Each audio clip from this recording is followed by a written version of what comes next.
Nice Monday morning it is. Quite misty outside, pretty nippy in here, so I've got my fire on. And I'm just warming up the this crank. This is the crank that come out of the engine which I had over here, which I've stripped down, which is now sitting on me on my table, waiting to have a little clean up. I've cleaned up the bottom half, so that's all nice and sparkly. I'm just warming this up a little bit so I can. It's too fucking cold to touch, to be honest. So I'm just going to give it a little. I will give it a little warm up so I can handle it a bit better without my hands freezing off. It's not too warm out here today. So once that's reasonably warm, I'll take the bearings off of this, and then I shall split the crank and put the new conrods in this one. This is one that come out of the engine, so I put the new conrods in this one. And once that's warmed up, we'll go from there. Oh yeah, on my 20-ton press, I had to make spacers to move these further out so I can actually get the crank in the gap, and they're all bolted together. These I've drilled holes through them, so they're all bolted together as well, so none of these will move. Just for added stability, really. I did notice last time I was splitting the crank that the actual thing itself started to bend with. So I just about used all 20 tons of that jack to split the crank. That's another reason I'm warming it up, because I don't want it to be freezing cold when I try and split it. So I might have to put a blowtorch on the edge here as well to heat it up as I'm trying to split it if it doesn't want to go. So we'll come to that when we'll do that when it comes to it. So yesterday I did pull this engine apart. It only took like a couple of hours really, but it's just to rip it apart. If people sometimes ask how I split the cases, and I always use a Stanley blade, and I put the Stanley blade, once you've taken all the nuts and bolts out, I put the Stanley blade in the edge there, and just tap it in with a hammer, and it normally I mean, you can normally feel it when it sort of like comes apart easy. It starts coming apart easier then. And again on this edge down here, just a little bit, and there's a dowel I think in here. Yeah, I think there's a dowel that comes out of there, so you can't bang it all the way in. You feel it when it goes in. And once you've got Stanley blade in either end, and you do it on this side, on the drive side. Don't do it on this side really. I suppose you could do it on here. You get away with that, but you don't want to damage any of these edges, as do you know what I mean? You start damaging the edges, then you're pretty much open for oil leaks. Anyway, that's how I split the cases. There's only a little slight mark on that, but that's alright. And then once you've got it reasonably loose, use a rubber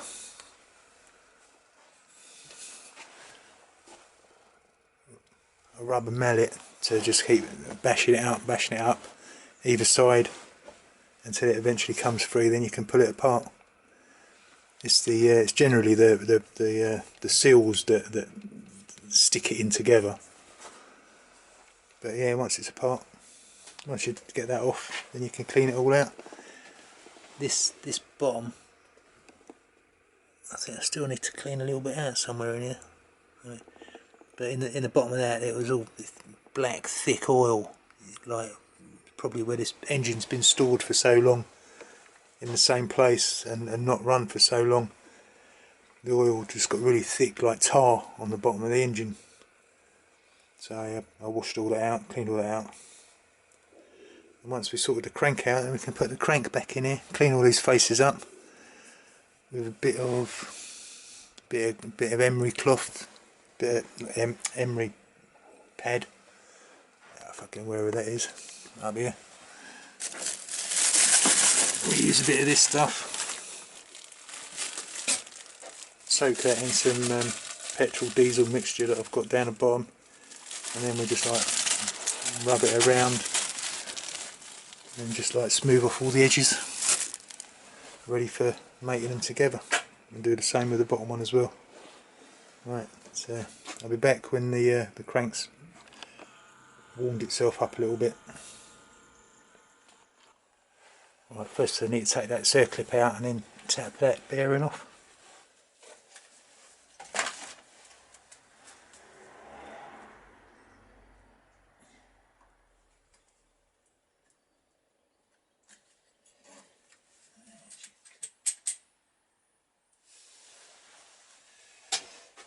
Can we put this one on?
Lose that pin, don't want to lose that.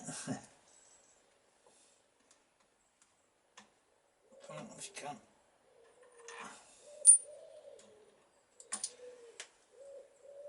And also that.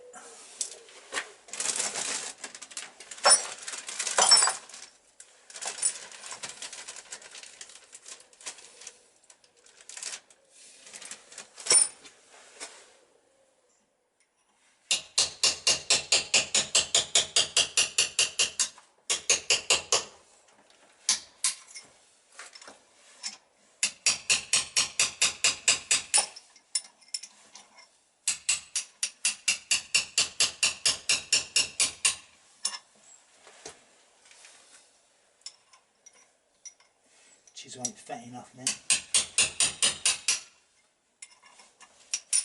There you go, so far.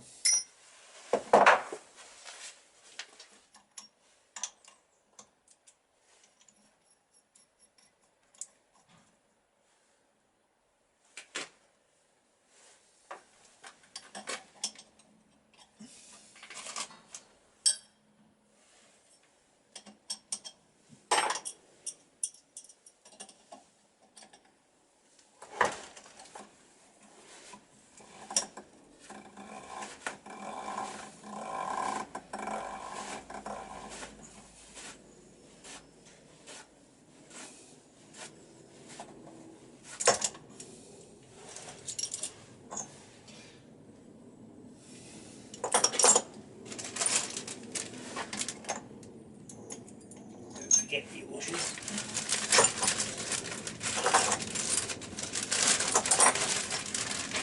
Put them somewhere. I'm just checking the trueness of this crank before I take it apart, just to show you what I'm sort of like striving for. And I want to get it within 5/1000ths of an inch, and 5/1000ths of an inch on this meter, which is something like that. So that's 5/1000ths of an inch.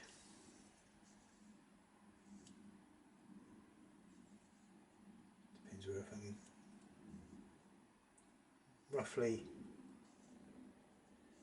Roughly 10 or so of them marks, whatever them marks are. I don't know, it's Chinese thing, I don't know what it is.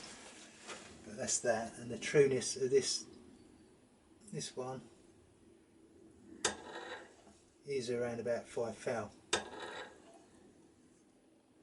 So if we can get that when we put it back together, I'll be happy. So, and that's my my setup for truing up the cranks.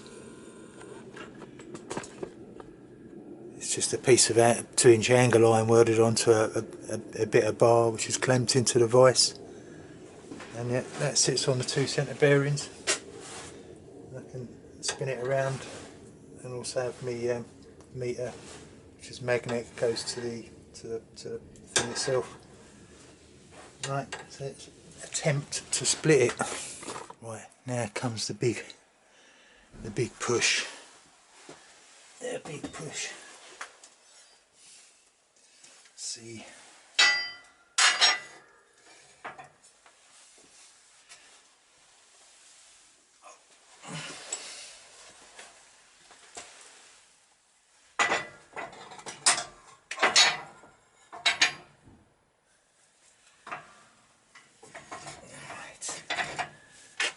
In there, like so, and then we get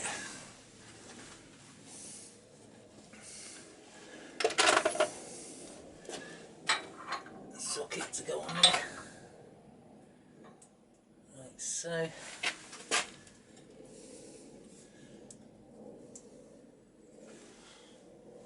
We've got to line him up a treat.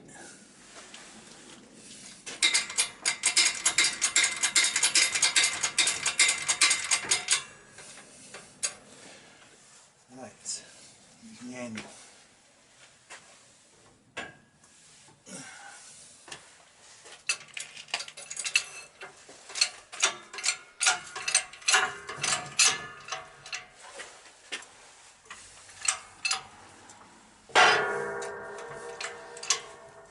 See that?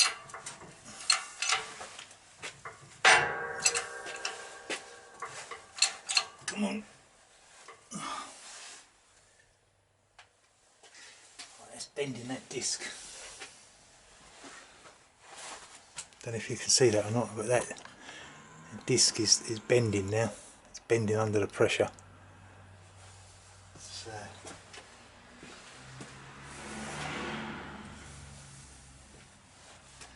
I don't want the disc to shatter and end up with loads of shrapnel in my stomach and stuff.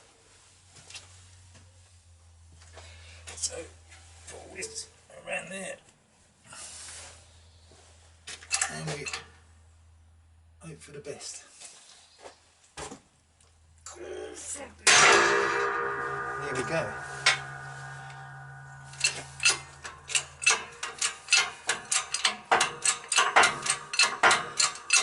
Once you get that initial crack, then it'll just start moving, pushing itself out. Don't want to drop it out the bottom either. This is where bits go all over the fucking place. Right.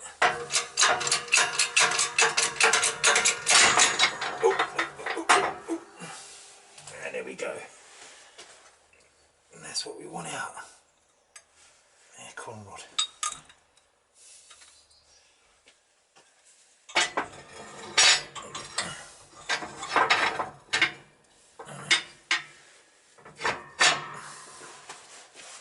Not enough.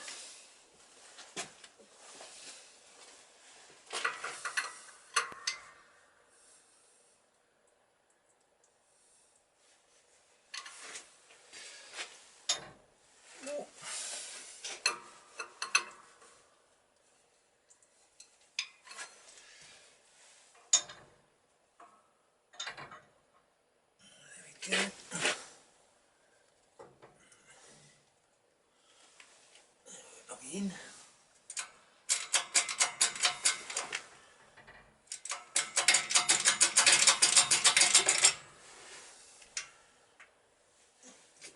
Over a little bit. Right.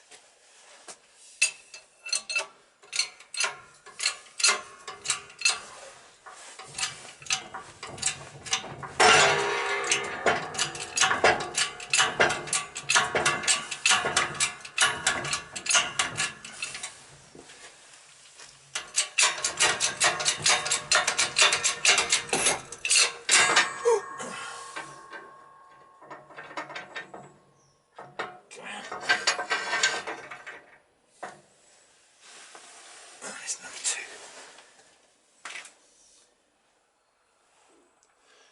If I had loads of money, I'd buy all new bearings and everything for these things, but I can't. I ain't got that luxury. So it's a matter of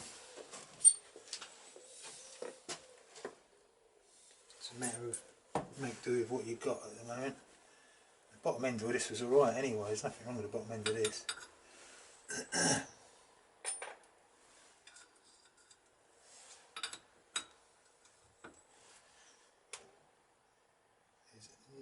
No movement whatsoever in that, which is fucking lovely.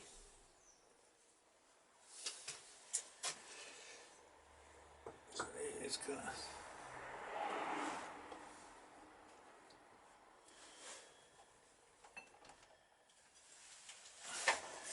to line these up.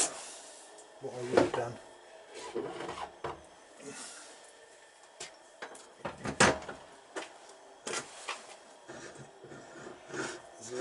Lay it in there, all touching, so that to me is pushed on the right place. So, I've got one of these as well. I did have a smaller version, the number 3, I think it's number 4, which was a bit. I lost the what's the name bit of it, the copper bit out of it. And you want to just nip it on, so you've got it on there a little bit, and we can put it in the press.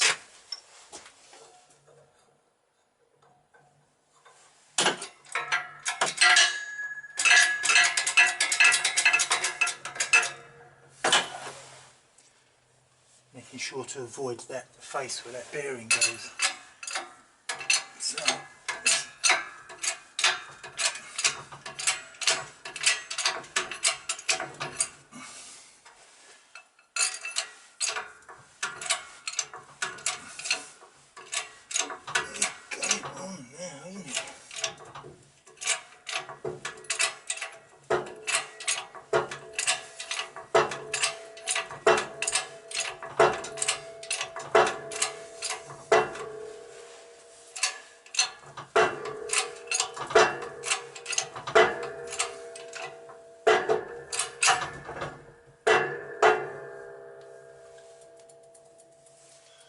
I think that's it, boys.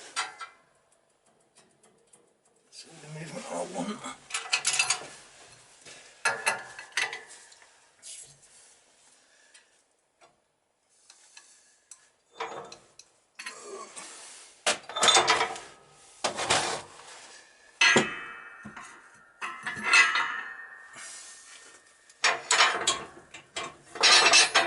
That's one on.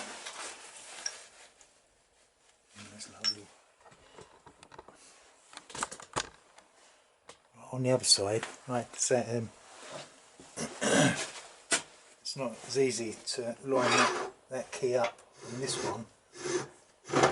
So basically what you do, put it on, just over a bit more. So it's all on, you're all on that, what's the name? You turn it round until it goes in. You know, you're more or less in line there now. Just, yeah.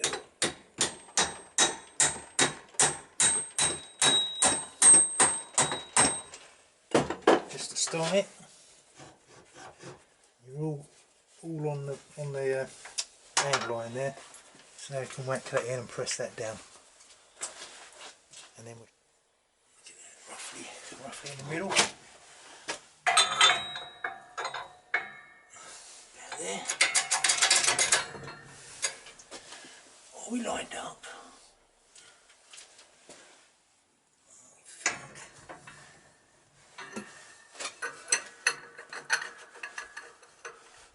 I'll get on the fucking thing, isn't it?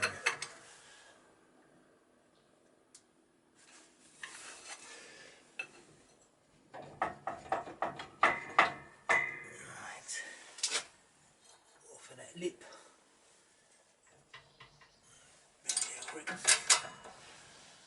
Over there. Over there.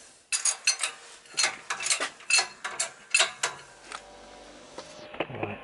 I put the rebuilt crank back on the jig, so now we can show you how far out it is before I start trying to true it up. See, it's quite a way, doesn't it? That's the furthest point there, so it's like leaning over this way. So on that point there, I'll mark it. Mark it with a chalk line.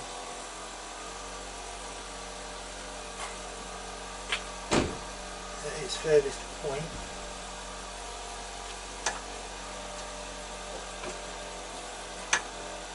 That's on 25, that metre reads about 25. So what I do,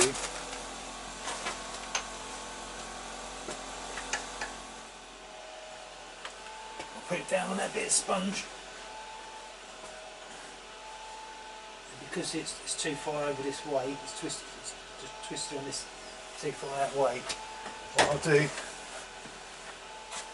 it wants to go that way, so we give it a nice clout like that, and then we put it up again and test it. And we keep doing that until so it still wants a bit harder, a harder belt on that line, because that line is still the furthest apart.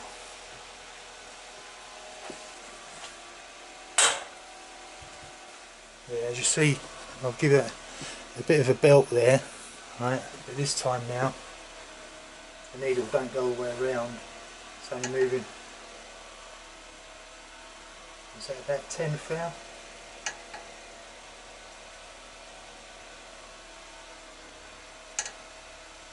So now, still heavy part.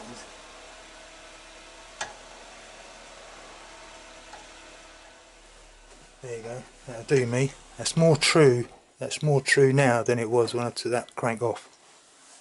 If you remember, it was 10. Now it's only about 5. So that's pretty good. That's pretty good to me.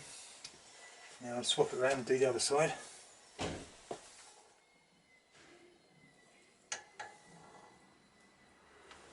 Well, that was the side with the like the knurled pin. And to me, to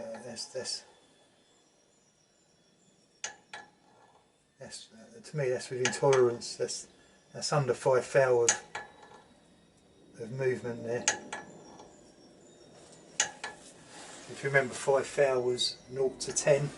This is only moving what, 6. So it's probably about maybe about 3 and a bit thou out of tolerance there. So to me that's pucker. That'll do me. I haven't got to bash this side at all. That's good. So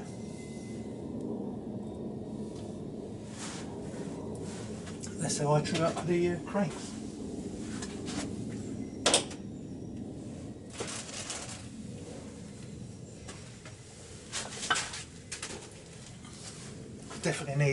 You definitely need a number 4 copper hammer though, because I had a lighter one that I used to use before, You can see the marks that it leaves in the copper. If you was using a steel hammer, you'll be leaving marks in the steel itself and not the copper. So you grab one of them. Right, I mean these are trued up as best you're probably going to get them, unless you've got proper machinery to do them. But if you used to go by that thread, the thread end or that end itself. See if I can. I'm not sure if you're going to be able to see this, but this thread here it's just got a real slight wobble to it.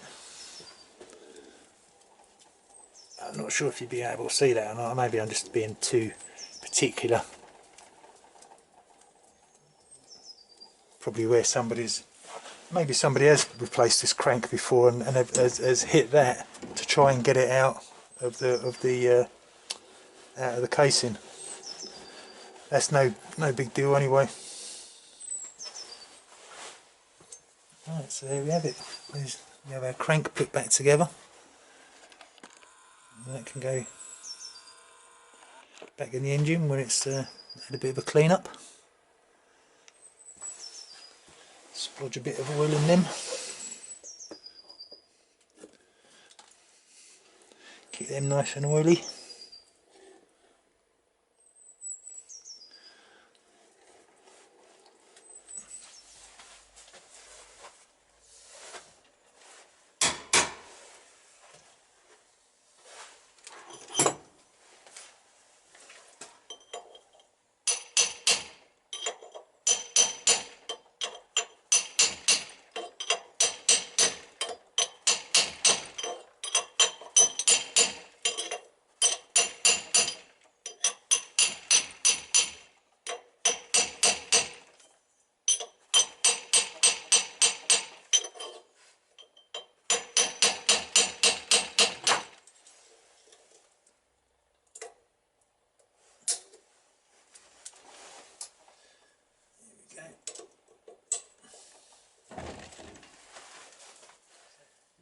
Washer on.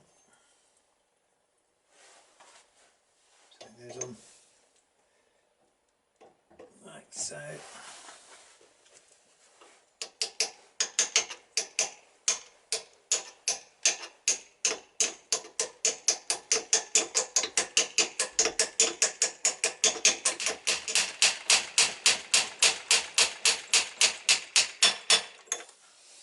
Right, this one. Little cut out there, that one's got on the outside. So you've got our wood rough key, also goes in there. So we're going to chuck him in, like so. And this kiddie goes on there. And that cut out bit on the outside. And we have our big ass washer. Goes on.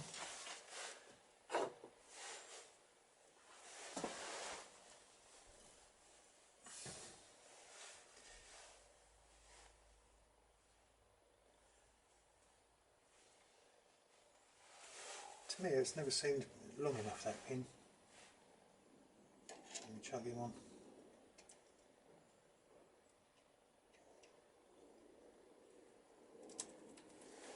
Like so.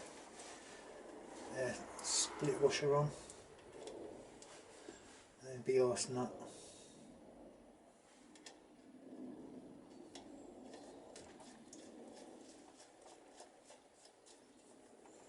There we go, and that's assembled. Is that the size? That was the size of it. No, tighten him up a little bit. Coming off. And there we have it. Rebuilt crank ready for the engine. There we go.